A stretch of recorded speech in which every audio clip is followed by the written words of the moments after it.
Oke, tadi kan kita udah bahas tuh ya anggota-anggota di komunitasnya ada siapa aja. Ternyata kan memang dari berbagai sisi kayak gitu kan ya. Orang-orang bergabung ke komunitas yang Sabrina buat kayak gitu kan ya. Nah, kalau semisal nih ya pengen ngajak Sabrina nih di komunitas Sabrina, ada salah satu tokoh perempuan bersejarah, kira-kira siapa yang pengen Sabrina ajak? Yang menginspirasi buat di komunitasku, pengen diajak atau yang gitu. Jadi apa ya, berarti lebih ke bukan tentang kerajinan aja ya? Iya, betul. Aku sih pengen Putri Tanjung. Putri Tanjung, kenapa? Karena aku patokanku itu dia gitu, role modelku dia. Dengan dia saat masih kecil, dari SMA dia sudah bikin event-event, aku tuh tertarik banget, makanya kenapa sekarang aku maksimalin di hal itu gitu. Jadi pengen Putri Tanjung ya? Putri Tanjung, dan pengen banget sampai bisa kolaborasi bikin event sama Putri Tanjung. Oke, kira-kira nih nilai apa yang menurut Sabrina perlu ditanamkan khususnya kepada perempuan saat ini supaya perempuan saat ini tuh bisa berdaya gitu kan ya? Karena kan sekarang yang masih muncul tentang perempuan, kayak kalau perempuan itu nggak bisa kerja lah, ini itu segala macam, apalagi kalau sudah menikah dan lain. Kira-kira apa tuh nilai-nilai yang bisa ditanamkan? Kita sebagai perempuan jangan cuma patokannya di dapur, karena pendidikan harus kita tempuh setinggi mungkin, dan gak ada pendidikan yang sia-sia gitu. Meskipun aku cita-citaku ingin menjadi ibu rumah tangga, Bu. Makanya kenapa sekarang aku coba banyak hal. Aku memberdirikan komunitas, membuat bisnis. Biar apa? Biar aku bisa menjadi seorang ibu yang bisa selalu ada untuk anakku nanti. Oh iya. Gitu. Jadi perempuan tuh sebenarnya keren banget gitu. Kita tuh bisa pilih banyak hal yang kita mau tuh, kita sebenarnya bisa asalkan kitanya mau. Sebenarnya balik lagi dari diri kitanya, kita harus mau nih berdaya. Karena kalau bukan kita, orang lain tuh nggak bisa gitu. Kita hanya diri kita dan kita saja. Jadi harus terus explore diri ya mungkin ya. Terus explore diri. Kalau misalkan belum menikah, kita harus berani untuk mencoba hal-hal yang baru, istilahnya dipuas-puasin lah ya kayak gitu kan ya. Kalau masih belum memiliki pasangan pun, kita nggak bisa menutup kemungkinan ketemu sama pasangan kita tuh di mana. Makanya kita harus ikut banyak hal, ikut sampai inner beauty kita lah yang keluar, bukan dari kecantikan saja gitu. Karena laki-laki pun akan suka ya, apalagi kalau kitanya berdaya.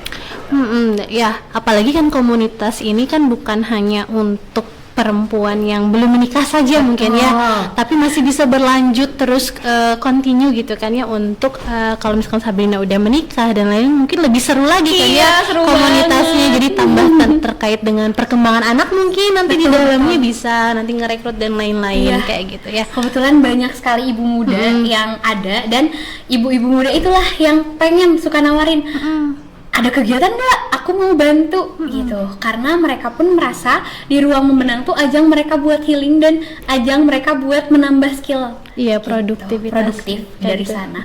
Dan dari ruang membenang tuh aku udah coba buat menyalurkan energi untuk mentransfer energiku biar mereka tuh sama-sama mau berkembang. Dan banyak sekali ibu-ibu muda yang sekarang ikut juga gitu buat bikin konten, buat bikin sesuatu. Aku seneng banget sih dari sana ngelihat outputnya, meskipun nggak banyak tapi outputnya keren gitu. Karena itu yang kita lihatnya kayak gitu. Dan di luar prediksi mungkin ya, output yang dihasilkan dari komunitas ini kayak gitu kan ya. Nah, kalau komunitas ini udah mulai nggak sih maksudnya dilirik oleh kayak badan-badan khususnya kayak misalkan KPAI atau dan lain-lain instansi-instansi yang terkait dengan perempuan dan anak? Kebetulan sudah mulai dilirik oleh pemerintahan, tapi kita masih santai dulu nih. Jangan terlalu menggebu-gebu. Jangan terlalu menggebu-gebu, santai dulu. Aku masih takut kalau ada mencampurkan unsur politik ke komunitasku. Biarlah komunitas ini berjalan senaturalnya gitu. Oke, Teh Sabrina ada nggak sih harapan mungkin ya, harapan ke depan pengennya komunitas ini seperti apa? Mungkin kan kalau sekarang karena masih 2 tahun kan ya, jadi step by step dulu, konsisten dulu dengan kegiatannya yang 1 bulan sekali dan lain-lain kayak gitu kan ya. Ada nggak sih harapan besar komunitas ini jadi apa? Mungkin cita-cita dari diri sendiri gitu. Iya. Sebenarnya cita-cita aku ingin menjadikan isi dari anggota komunitas aku tuh bisa punya skill yang emang bisa gitu mereka coba terapkan. Biar apa? Biar kita sama-sama maju, biar ruang membenang tuh dengan yang mereka punya skill itu kita bisa maju bersama gitu. Semoga bisa lebih go internasional gitu kan dengan hasil-hasil karya mereka juga, enggak cuma hasil karyaku dan beberapa timku saja gitu. Aku juga ingin mereka juga berdaya, saling memberdayakan ibu-ibu di desa. Itu yang jadi tujuan aku tuh. Ya. Aku tuh pengen banget anggota komunitasku yang udah aku bina, aku sebar mereka ke beberapa titik daerah gitu untuk melakukan pelatihan ibu-ibu daerah dan gratis. Aku ingin banget gratis ibu, nggak berbayar gitu. Jadi cakupannya lebih luas lagi kan ya. Jadi aku ingin cakupannya lebih luas dan lebih banyak perempuan yang merasa waktu mereka itu berharga loh, dan mereka tuh bisa loh memanfaatkannya meskipun dari rumah, meskipun cuma rebahan aja mereka tuh bisa gitu. Sih pengen lebih banyak kegiatan-kegiatan talk show lainnya gitu, agar mereka tidak hanya kita bekali secara kreativitasnya saja dalam 1 bulan sekali itu. Aku juga pengen mereka juga punya pengetahuan lain, ilmu lain, skill baru dari bidang lain. Seperti kemarin itu kita dari bidang personal branding, dan alhamdulillah ya banyak juga gitu teman-teman yang udah mulai berani nih ngeiniin personal brandingnya. Makanya aku ngerasa oke, kalau nih kegiatan semakin sering dilakukan, semakin banyak soft skill yang mereka bisa dapatkan, mereka gali, mereka pun pasti bisa kok gitu. Karena kerasa juga sih sebagai aku ya, seorang ibu pekerja dan ibu rumah tangga, kadang bingung untuk mencari aktivitas gitu yang istilahnya bisa sekaligus healing tapi tetap produktif gitu kan ya. Terus juga di masa-masa udah jadi ibu rumah tangga saat ini tuh kayak aku kayak kehilangan teman-teman aku gitu. Nah itu sih lebih tepatnya kayak aduh ketemunya suami lagi, anak lagi, karena memang itu kan tanggung jawab kita ya. Tapi terkadang ada satu fase di mana kayak aku ngerasa nggak punya teman gitu, kayak mau bingung gitu mau ngapain tuh kayak gitu. Jadi denger ada komunitas ini kayaknya bisa nih, aku juga kalau mau join bisa kayak gitu kan ya. Ya sekali selain untuk mungkin menambah skill aku, mungkin ketemu teman-teman baru juga kita bisa sharing mungkin terkait dengan hal-hal yang lain, karena kan memang di dalam komunitas ini juga kan bukan hanya para perempuan-perempuan muda gitu kan ya. Bahkan ada yang udah punya anak seumuranku. Oh iya, udah ada ikut gabung juga gitu ya. Iya, makanya penting banget apalagi untuk stress release ya kayak gitu kan ya. Penting banget sih buat ibu-ibu kayak gitu kan ya, daripada di rumah gabut dan lain-lain gitu kan ya. Kadang kalau Sabtu Minggu aja aku bingung gitu mau ngapain selain bawa anak ke playground, ngapain ya kayak gitu kan, karena kayak kekurangan aja skillnya dari sisi apa kayak gitu kan ya. Nah itu Sab mau tanya juga nih ya terkait dengan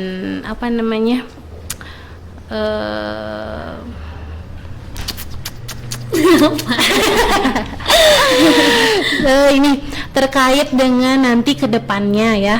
Tadi kan harapan udah kayak gitu kan ya. Terus juga dari sisi yang lainnya juga sudah dibahas.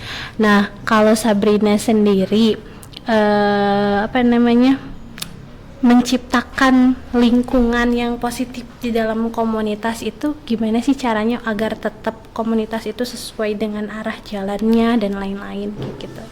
Menciptakan lingkungan positif. Balik lagi, kita sebagai penyelenggara, kita sebagai pendiri, kita yang harus menularkan energi tersebut gitu. Orang-orang bisa nyaman kalau kita pembawaannya juga nyaman. Makanya itu sih yang jadi value lebih dari ruang membenang tuh dari akunya. Dari makanya dari pembawaan akunya. Lalu aku pun gimana nih cara yang paling susah adalah bikin duplikat aku. Ya itu yang paling susah. Dan lambat laun mereka pun seiring berjalannya waktu, mereka sering ikut, mereka pun lama-lama ketular nih, dan mereka pun bisa mentransfer energi yang sama ke orang. Tapi ada nggak perasaan deg-degan pertama kali gitu, misalkan kayak ketemu komunitasnya dengan istilahnya orang-orang di dalamnya itu nggak kenal gitu? Itu tuh deg-degan banget, Deg-degan paling banget pertama. Kayak gitu, takutnya apa sih gitu Iya, kan? iya, Kadang kita takutnya gitu. suka khawatir overthinking duluan gak sih kalau jadi perempuan kayak gitu? Apalagi ini tuh notabene orangnya tuh bayar ke kita, mereka udah pasti punya ekspektasi lebih ke kita.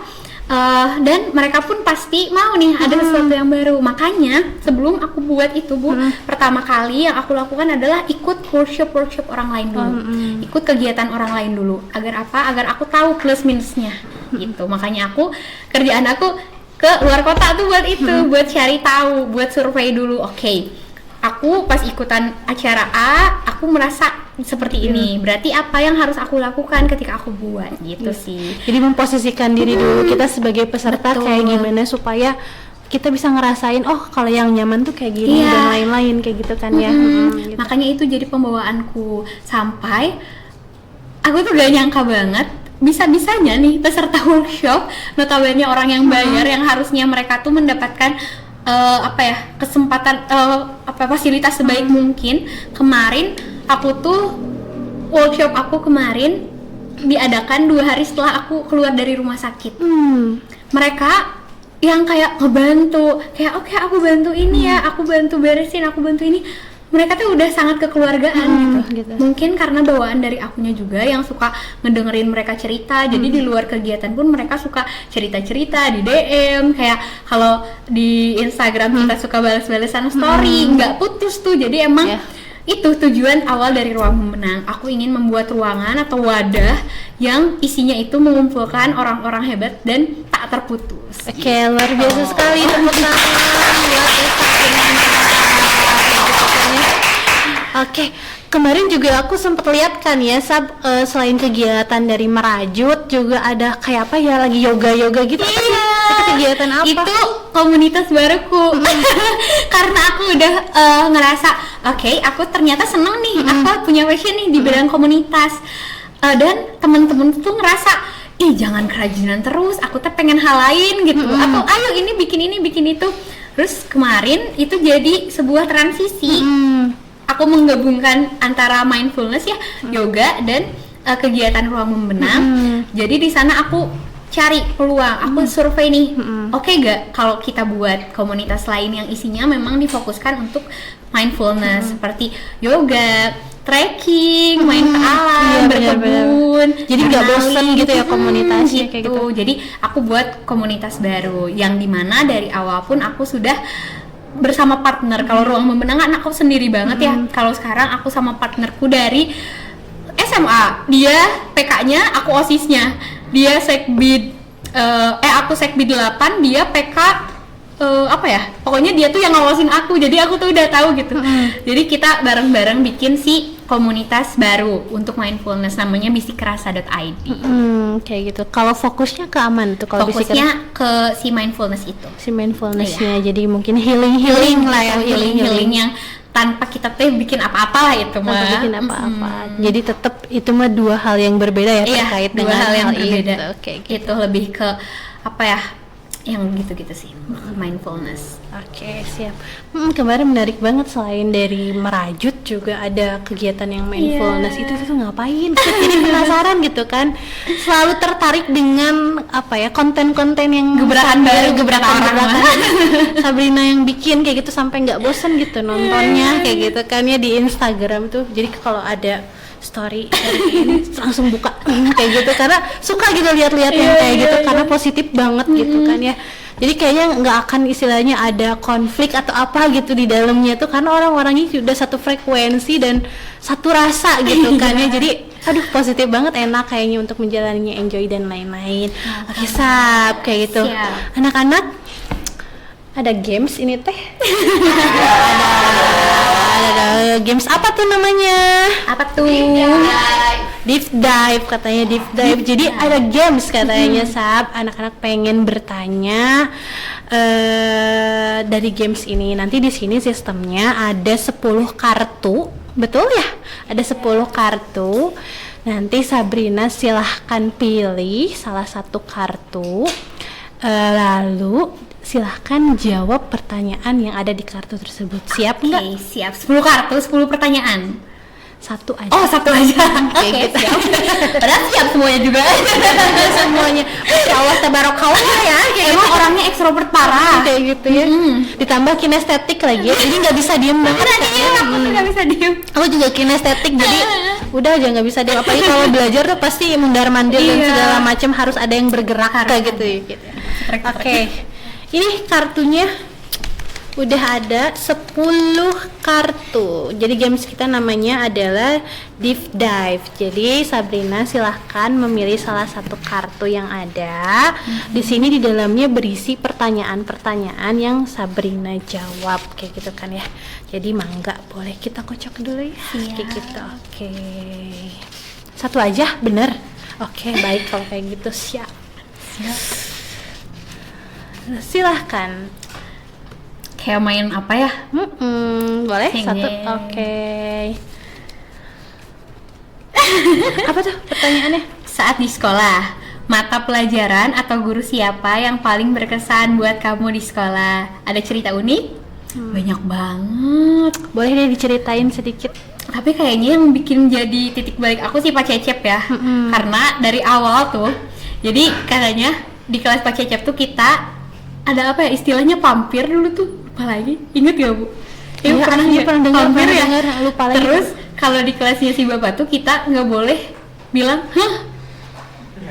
Iya kan? Nah, saat itu aku tuh lagi baca buku gitu ya. Terus si Bapak tuh tiba-tiba nanya. Terus aku bilang, hah apa Pak? Wah langsung itu. Saya keluar atau kamu yang keluar? Berarti nggak fokus gitu ya? Fokus. Padahal aku baca buku gitu kan. Itu langsung deg. Sebagai anak baru yang baru banget belajar di SMA 1, aku dapet guru yang langsung nguji mental aku. Tapi beliau bilang, saya yang keluar atau kamu yang keluar? Langsung saya disamperin dan Bapak bilang gitu. Terus udah itu Bapak yang keluar. Terus aku langsung ngerasa bersalah banget. Yang pertama karena teman-teman aku nggak bisa dapat pelajaran karena gurunya yang keluar, marah sama aku. Aku bingung mau keluar, emang beneran aku keluar? Aku masih kayak, hah beneran gak sih, karena aku nggak ada nih keluarga aku yang dulunya dari atas, apalagi aku tuh anak pertama, cucu pertama, jadi aku nggak punya banget cerita kayak gitu kan, kalau di atas kayak gimana dan lain-lain. Taunya teman aku bilang, nggak tahu saya, aku salah apa? Itu kamu bilang itu, katanya. Bapak langsung marah. Langsung dari sana aku nangis. Aku langsung nyamperin minta maaf ke ruang guru. Bapaknya masih marah. Udah dari sana aku bertekad buat memperbaiki imageku di depan Bapak. Aku takut Bapak terus-terusan sebel lihat aku. Karena sudah bisa dicirian. Iya, bisa dicirian. Udah dari sana tiap ada pelajaran apapun yang dari Bapak aku selalu merhatiin. Aku inget banget dulu tuh belajar tentang listrik. Makanya dari itu aku suka fisika, bukan gara-gara guru fisikanya, tapi gara-gara belajar prakaryanya sama Bapak. Aku belajar Hichomeo Kahapua.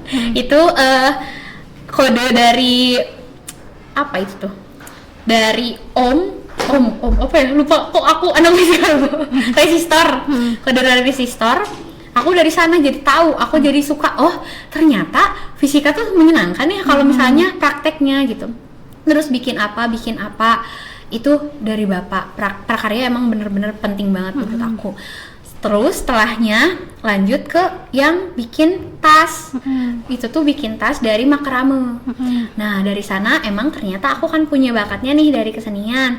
Dan hasil yang aku buat itu unik gitu, nggak ada hasilnya itu dari kayak YouTube gitu-gitu, bukan yang basic, tapi aku bikin kayak pola gitu yang unik gitu. Bapak ngerasa itu tuh unik dan emang itu hasil ngarang aja gitu kan. Dari sana terus kita belajar presentasi karena kan Bapak tegas sekali ya seperti dosen, karena emang Bapak sembari dosen juga. Betul. Nah dari sana aku seneng banget dapat banyak pembelajaran dari Bapak gitu. Selain dari bidang fisikanya iya, dari kerajinannya iya, dari mentalnya juga iya. Sampai akhirnya Bapak tuh selalu inget aku tuh si bungsu katanya, si bungsu yang dulu pernah nangis karena Bapak marah. Sampai akhirnya Bapak tuh tiap aku ketemu Bapak selalu ya kita selalu ngobrol gitu. Itu sih yang paling guru yang paling berkesan buat aku. Kayak Karena itu yang jadi titik balik aku. Dan akhir tahun kemarin aku kesini aku langsung cerita sama Bapak. Bapak, aku bisa nih gitu, aku bisa ngamalin ilmu dari Bapak, aku bisa bikin tas sendiri, handmade. Dan aku beberapa tahun lalu kita tuh presentasinya tentang bagaimana memasarkan produk kerajinan ke luar negeri, dan aku bisa Bapak. Kayak langsung wah merinding banget sih gitu. Ini bukan pelajaran eksak, tapi pelajaran yang bikin aku berkembang gitu. Itu sih ternyata ada maknanya gitu ya di balik itu semua. Jadi bisa jadi berkelanjutan. Yang awalnya dari pelajaran jadi hobi, akhirnya jadi usaha kayak gitu dan kan ya. Nggak disangka Bu. Ini salah satu contohnya ya. Ini yang ada di depan ini salah satu contohnya. Belum beres. Jatuh. Belum beres ini. Kebetulan Ini belum beres ya. Ini salah satu contohnya. Contohnya kebetulan emang sistemnya itu pre-order, jadi kita nggak sedia produk yang jadinya. Jadi emang satu kali konten, satu kali produk, satu jenis itu satu produk buat orang itu. Jadi emang sistem customnya pun kita luxury.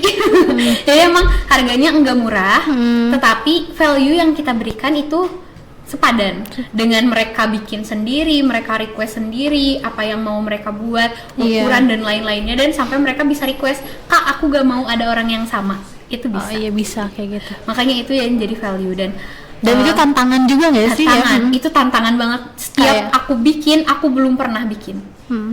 Oh gitu. Semuanya beda Bu. Berarti cuman satu gitu aja. Ya. Dan aku beneran itu ngarang kan. Kalau rajutan tuh ya ada rumusnya. Itu aku bikin rumus sendiri. Karena udah kebiasaan rumus dari sekolah, suka matematika, suka fisika, kimia. Jadi ujung-ujungnya rumusnya dikira cuma gini-gini doang gitu. Itu ada rumusnya juga, ada rumusnya dan kayak gitu kan ya. Lebih kompleks daripada menjahit. Kalau menjahit kan ada pola ya. Kalau rajut itu benar-benar beda alat, beda bahan, beda ukuran. Berarti ngegambar dulu kan ya, terus aku bikin rumus kayak gitu kan ya. Aku biasanya langsung sih, kayak udah biasa mungkin ya berpaku pada rumus, jadi ya udah gitu. Paling lama berapa sih? Aku paling lama 2 minggu. 2 minggu bikinnya. 2 minggu. Dari mulai merencanakan sampai aksi gitu kan ya. Makanya 1 bulan ini kita cuma terima 2 orderan aja. 1 orang 2 orderan. Aku dipegang 2 tim, jadi kita pegang gitu. Berarti susah ya kalau pengen produk ini kayak gitu kan ya? Susah sekali. Terus sistem PO-nya di mana dong? Di PO-nya langsung atau gimana? Langsung. Jadi aku tuh sampai aku nggak ngasih nomor, aku nggak ngasih nomor uang membenang. Padahal kan notabene pembisnis lain ada pasar kita samperin. Ini enggak. Ya udah siapa cepat dia dapat, siapa orang yang mau ngulik nih tentang ruang membenang, tentang Sabrina gitu, sampai dia dapat kontaknya. Padahal kan aku ada ya selipin kontak gitu di bio, di bionya pun di bio Instagram. Orang-orang kebanyakan pesen dari TikTok. Oh, dari TikTok. Aku nggak kasih apa-apa. Aku cuma kasih clue ya ruang membenang. Jadi gimana ya, CTA-nya orang lihat TikTok, dari konten TikTok orang lihat oke, ini ruang membenang. Orang ada 2 opsi, antara ke TikTok ruang membenang atau ke Instagram ruang membenang. Kalau di TikTok orang belum dapat nih nomornya.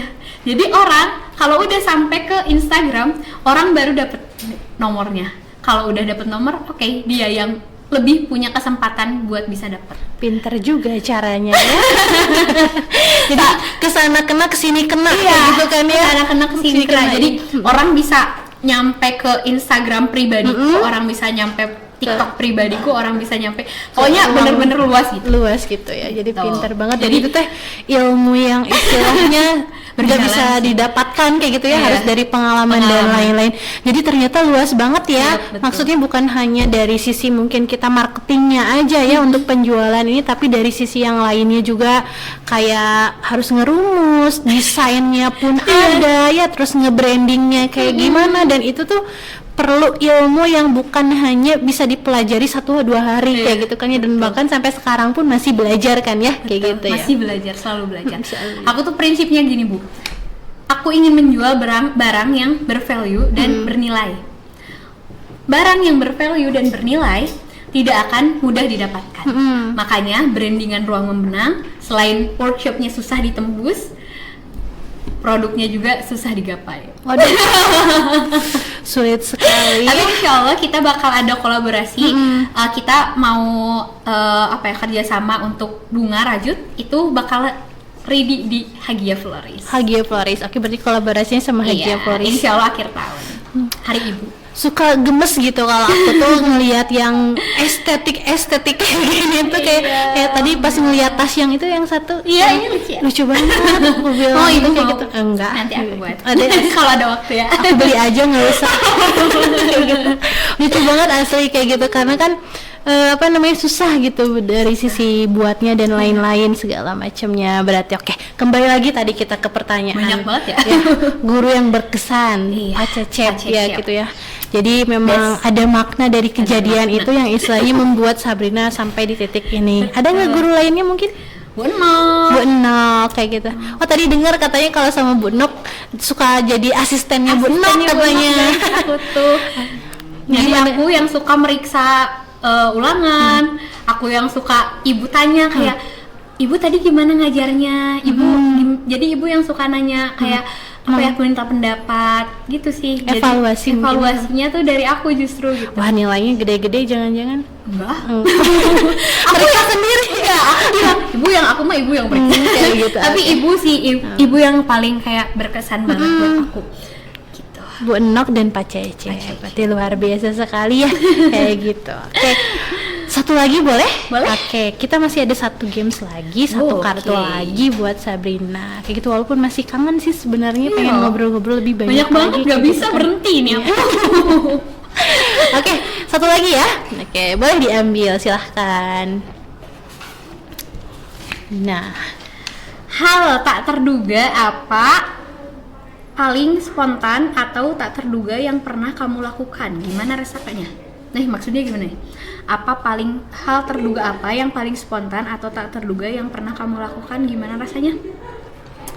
Jadi random gitu aja mungkin kali ya, hal apa gitu. Ini titik balik ke Ruang Membenang. Jadi aku tuh pas lulus langsung kerja kan, tapi nggak lama dari itu langsung resign, balik lagi ke Tasik, sakit 1 bulan. Tipes, DBD, lambung. Gara-gara ngajar, stres kali ya Bu, ngadepin anak-anak yang astagfirullah. Di mana, di sekolah? Di sekolah, di SMP. Salah satu SMP di kota Cimahi. Nah, aku ngerasa oke, bukan ini nih jalanku. Lalu aku akhirnya balik ke Tasik, aku coba buat bangun Ruang Membenang. Ruang Membenang yang plan A-nya nggak bisa, akhirnya aku sampai akhirnya bikin coba jualan bunga di wisudaan. Itu wisudaan pertama yang aku coba jualan. Aku nggak tahu aku bakal dapat uang atau enggak. Aku cuma bawa uang 50.000 di luar dari si ongkos kereta. Aku tipikal anak yang seneng banget kalau berangkat masih punya banyak energi, naik kereta ekonomi. Biar apa? Biar ngobrol sama orang. Nah, dari sana hari itu aku tuh lagi jadi bertugas sebagai volunteer Jabar Ekraf di Gedung Kreatif Center Tasik. Itu yang jadi aku punya banyak relasi juga di bidang kreatif.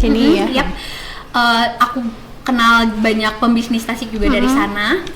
Lalu hari itu hujan besar setelah aku nyambut Pak Ridwan Kamil. Aku langsung pulang, hujan-hujanan. Setengah jam lagi aku harus berangkat ke stasiun. Aku mau jualan.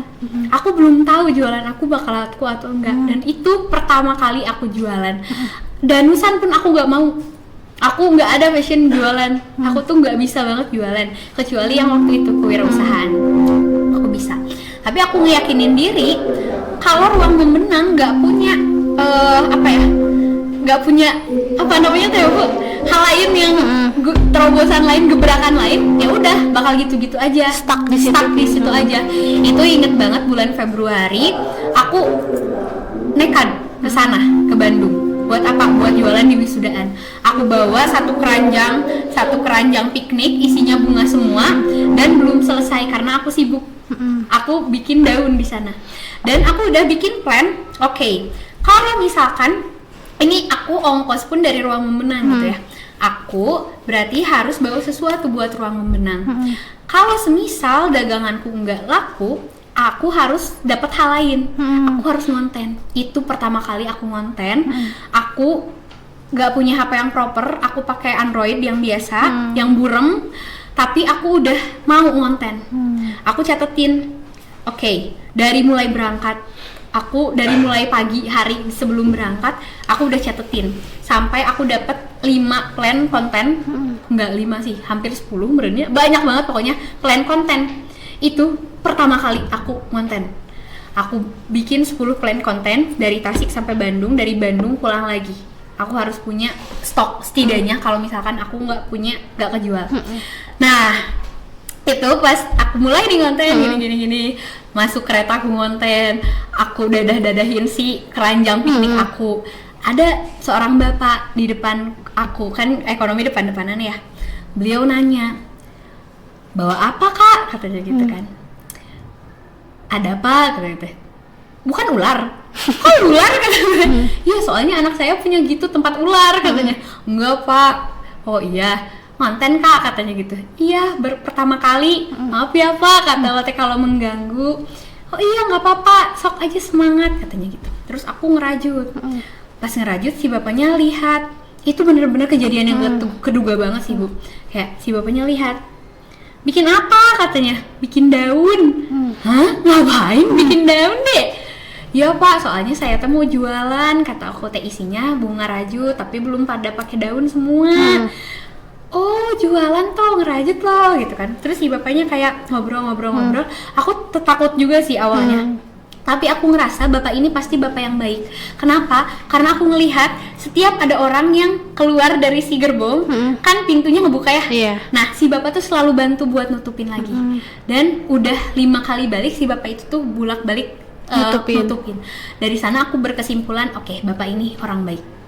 Dari hal kecil itu padahal. Lalu akhirnya kita ngobrol banyak. Terus si bapak bilang, Dek, segitu bakal laku berapa? Gak tahu pak, gak tahu kejual atau enggak, kata gitu kan. Terus si bapaknya bilang, mau nggak saya beli semua? Ah ngapain, kata aku teh. Kan niat aku mau jualan pak, bukan buat ngabisin.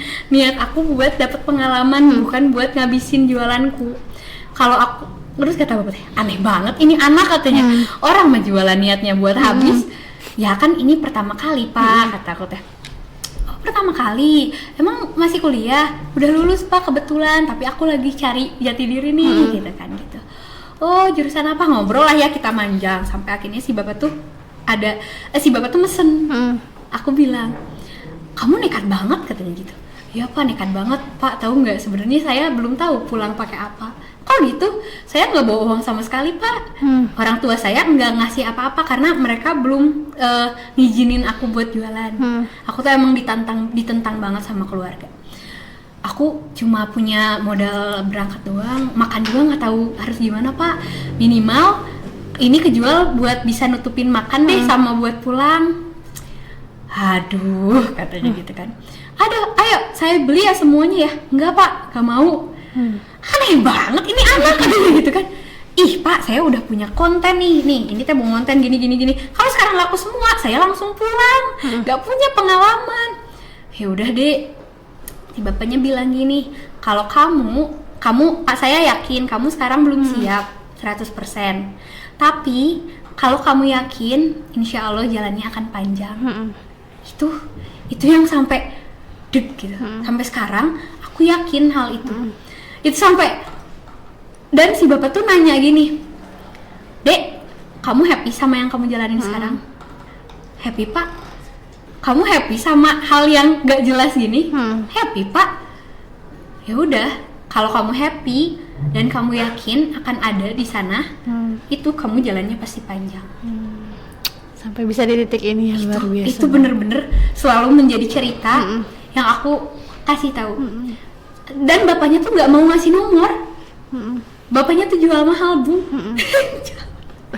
Bapaknya tuh kayak kamu.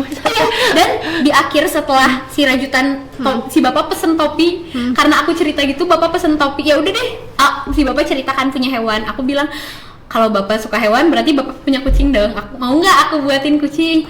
Dek, 30 menit lagi tapi nyampe stasiun terakhir. Emang keburu? Insya Allah keburu Pak, buat.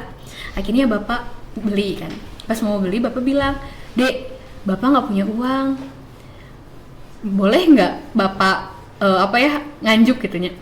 Gak apa-apa Pak, emang aku niatnya ngasih gitu kan, ngasih buat bapak, buat oleh-oleh anak bapak, karena kebetulan si bapak tuh abis solo traveling. Terus kata bapaknya teh, kamu percaya sama bapak? Percaya, kata aku teh, karena kan pembeli ada saja. Bapak marah. Dari semua obrolan ini bapak kecewa. Kecewa apa? Aku teh kan kaget. Kamu terlalu gampang percaya sama orang, padahal baru ketemu, dan kamu nggak turun buat sholat. Padahal aku udah niat mau dijama, dan kamu nggak turun buat sholat. Wah, itu aku langsung kayak mau nangis ya. Terus bapaknya tuh ternyata bapaknya tuh adalah seorang apa ya itu teh, pendiri sebuah apa itu namanya, pabrik, punya pabrik itu di Jawa Timur, dan aku merinding dari sana.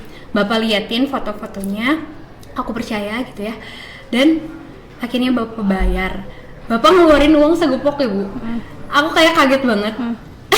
Tapi aku nggak Pak, ini value-nya segini, aku cuma butuh segini aja. Dari sana aku kayak oke, bapak pun seorang yang dia tuh orang berada, dia pun nggak punya gengsi nih buat gini, dia nggak gengsi buat apa ya, dia nggak gengsi gitu buat naik ekonomi, buat backpackeran kemanapun jalannya, naik angkot. Makanya dari sana itu yang jadi titik balik aku sih. Dan itu jadi pembelajaran yang tak terduga datangnya. Masya Allah sekali, terharu banget aku dengar. Aku juga suka merinding kayak gitu. Aku pengen ketemu lagi bapak itu. Udah stasiun berhenti, aku ke kanan, bapak ke kiri, udah kita nggak ketemu lagi. Kayak ya Allah, ini orang apa bukan sih kemarin tuh gitu. Kok bisa sampai ngasih motivasi sedemikiannya dan bisa nguatin aku.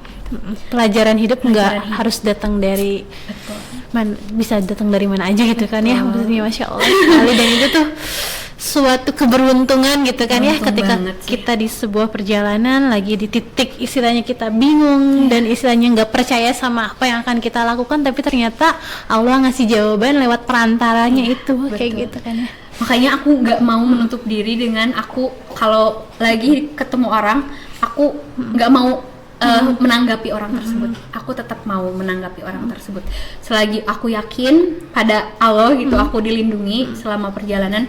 Aku selalu yakin aku pasti bertemu dengan orang-orang yang baik. Makanya sekarang selain di tengah kesibukanku, aku selalu nyempetin diri buat solo traveling sendiri, meskipun kotanya masih dekat-dekat. Buat apa? Buat aku kenalan sama orang baru. Buat aku tetap bisa melihat dunia secara lebar ini. Semoga aja ya tahun depan, kita kan nggak tahu. Semoga keluar negeri gitu. Sekarang sih masih tipis-tipis, tapi meskipun masih dekat-dekat, aku dapat banyak banget pembelajaran berharga. Karena aku membawa diriku sendiri, dan itu karena aku yakin pada diriku sendiri, aku akhirnya bisa ketemu sama hal-hal baik gitu. Asalkan kita baik. Jadi jangan pernah bosan jadi orang baik. Betul, kayak gitu ya. Nah tadi Masya Allah sekali ya, benar ceritanya juga bikin terharu gitu kan ya. Ternyata ya Allah ngasih jawaban lewat perantara yang tidak disangka-sangka gitu kan ya. Itu hal yang bisa dibilang spontan dan tidak terduga sama kita kayak gitu kan ya. Nah itu.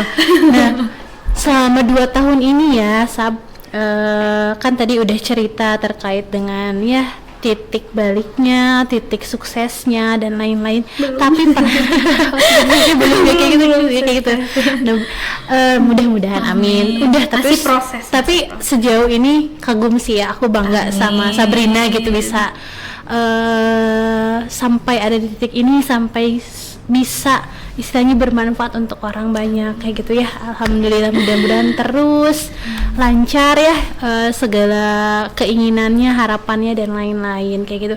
Nah, yang bikin penasaran ya, selama 2 tahun ini kan pasti kan ya ada naik turunnya segala macam. Pernah nggak Sabrina ada di fase titik terendah gitu kan ya, yang istilahnya ngapain sih gitu, bingung sendiri, atau misalkan nggak ada progres dari apa yang Sabrina punya gitu, ada nggak pernah momen itu? Oke, jadi sejauh ini aku tuh nggak mau selalu menyimpan energi buruk.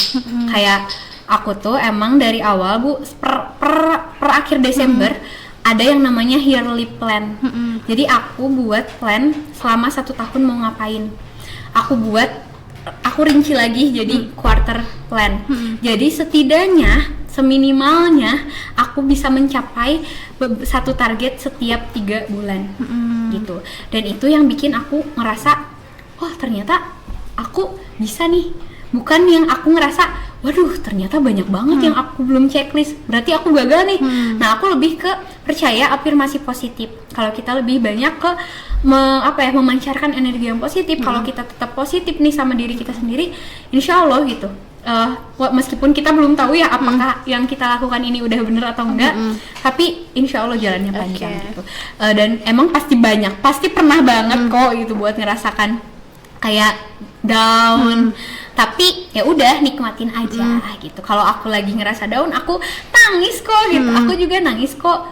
Semalaman aku nangis lebih dari semalaman, aku mengurung diri juga kok 1 minggu. Aku nggak mau ketemu siapa-siapa juga kok.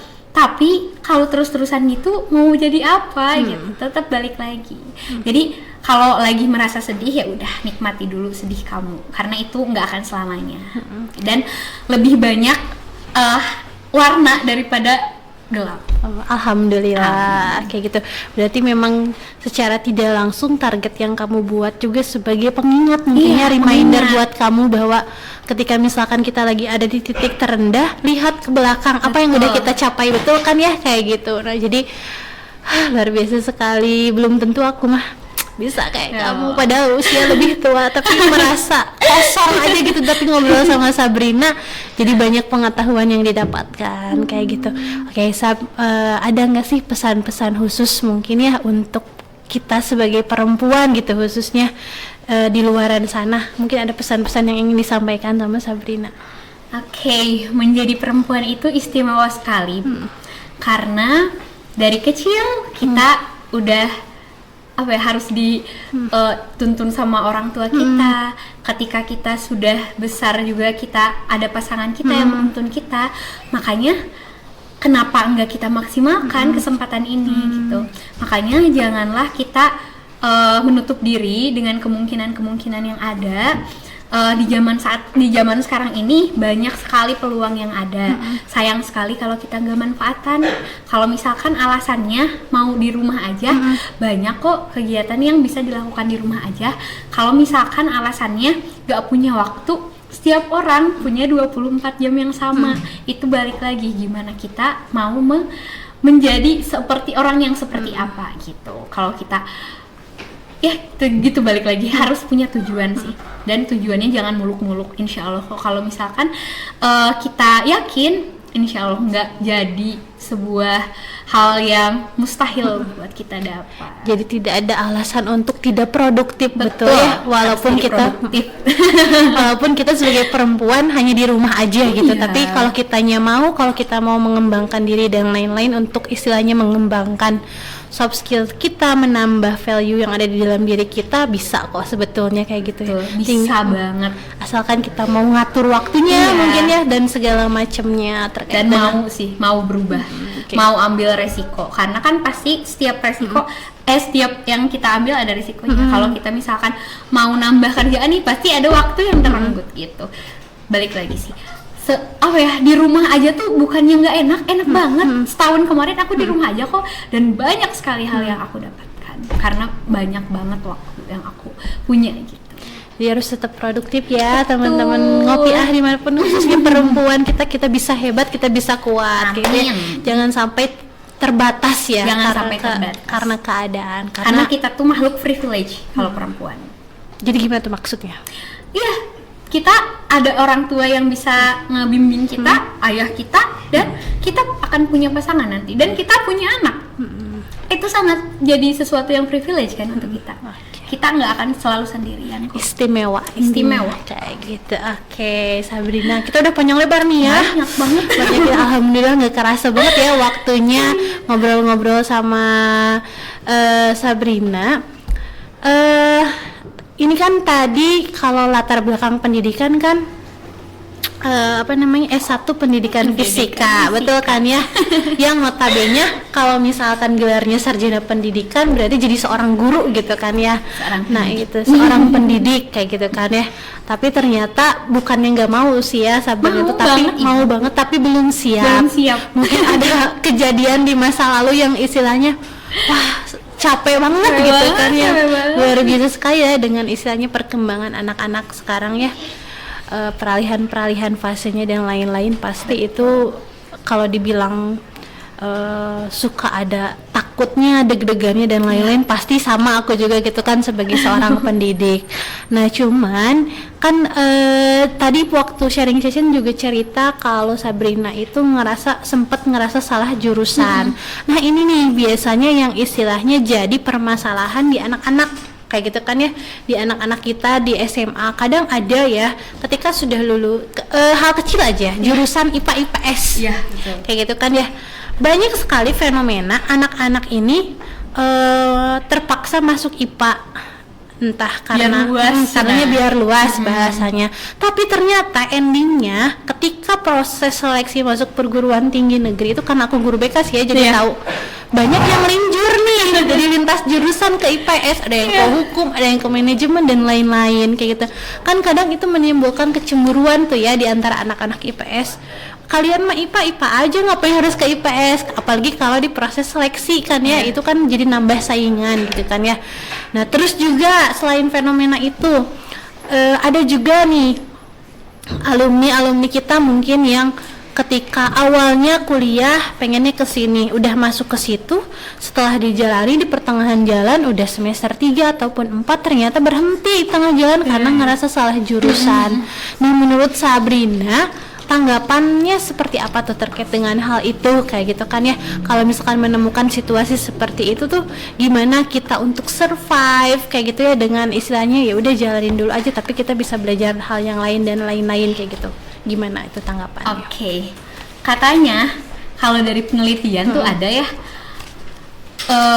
kebanyakan orang itu saat S1 merasa salah jurusan dan itu hal yang wajar.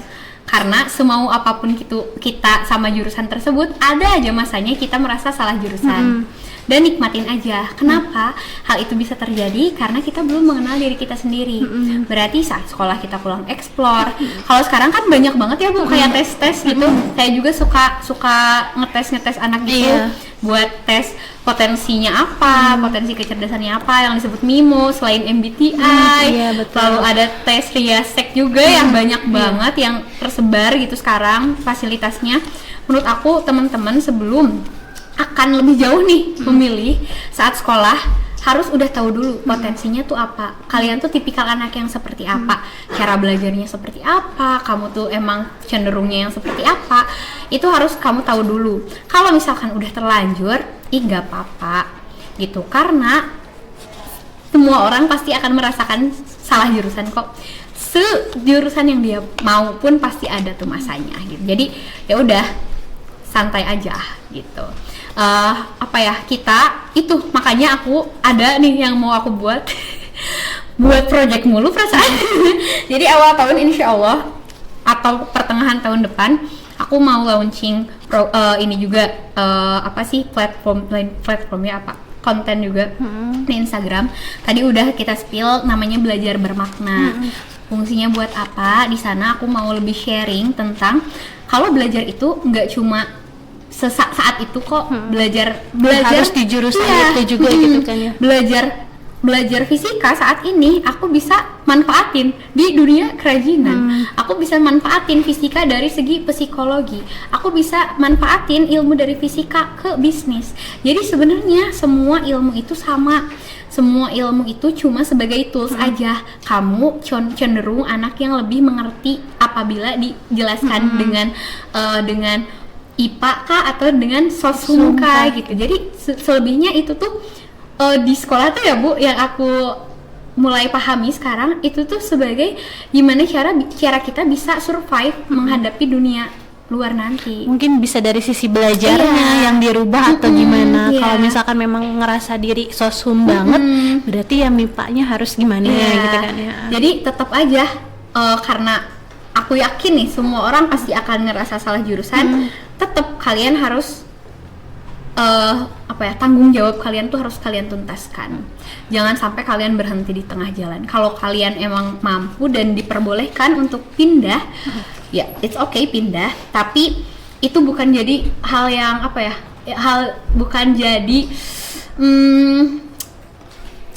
plan terakhir di hidup kalian gitu. Masih banyak kok hal-hal yang bisa dicapai, apalagi di zaman saat ini yang orang kerjaan udah jarang tuh ngelihat gelar. Berarti, balik lagi ke skill yang kita iya, berarti bukan salah satu hal yang istilahnya harus dijadikan alasan ketika kita salah jurusan akhirnya kita tidak produktif gitu kan. Dalam artian jadi tetap aja jalani aja prosesnya, karena kamu sudah memilih berarti kamu harus bertanggung jawab atas apa yang kamu pilih, betul ya? Kayak gitu. Jadi karena memang banyak banget sih fenomena yang kayak gitu, akhirnya berhenti terus ikut seleksi lagi kayak gitu kan ya. Terus jadi ngulang lagi dari awal, kan itu buang-buang waktu ya kalau dari sisi waktu. Atau misalkan kalau yang salah jurusan itu jadi belajarnya nggak maksimal di MIPA dan lainnya, jadi itu bukan salah satu alasan ya. Kayak gitu, kalau misalkan kita ngerasa salah jurusan akhirnya jadi mogok belajar dan lain-lain. Banyak juga loh Bu yang dia tuh ngerasa salah jurusan, pas pindah ngerasa salah jurusan lagi.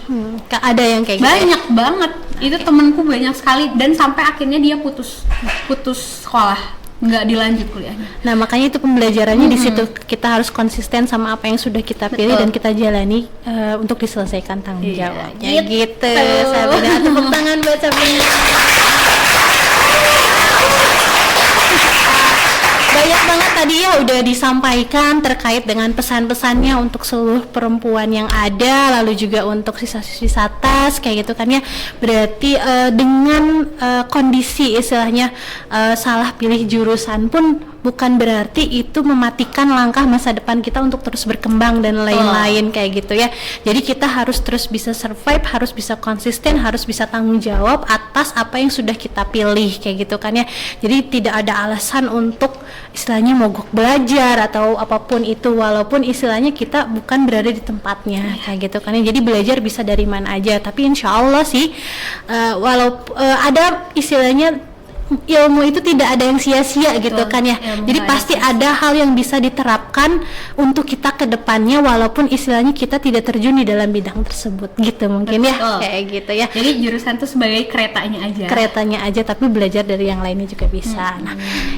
Terima kasih Sabrina atas waktunya, atas kesediaannya sudah mau berkenan jadi bintang tamu di podcast kita pada hari ini. Mudah-mudahan sehat terus, lancar terus usahanya, rezekinya dan lain-lain. Mudah-mudahan Sabrina selalu ada dalam perlindungan Allah supaya bisa terus memberikan manfaat untuk orang-orang di sekitarnya kayak gitu ya. Itu mudah-mudahan nggak bosan ya diundang ke sini. Mungkin kita bisa ketemu lagi di lain waktu. Banyak cerita yang belum tersampaikan sebelum kita ya. Nah, tapi mungkin bisa ya di lain waktu kayak gitu ya. Tapi tidak menutupkan kalau misalnya anak-anak di sini pengen sharing. Iya, boleh banget. Asik, guys. Oke, asik, apalagi kalau untuk konten kreator gitu ya, atau mungkin bikin video-video gitu kan bisa lah ya diundang gitu. Oke, sebelum ditutup kita jargon dulu yuk. Boleh. Oke. Gimana tuh? Yang tadi. Yang tadi yang kalau misalkan nanti bilang ngopi ngobrol penuh. Oke, gak apa-apa. Jadi nanti kalau misalkan kita jargon sama-sama, jadi podcast ini punya jargon ngopi ngobrol penuh inspirasi. Inspirasi bersama alumni hebat. Nah, kayak gitu ya, bisa? Kita bareng-bareng ya semuanya, oke? Oke, siap. Ngopi ngobrol penuh inspirasi bersama alumni hebat.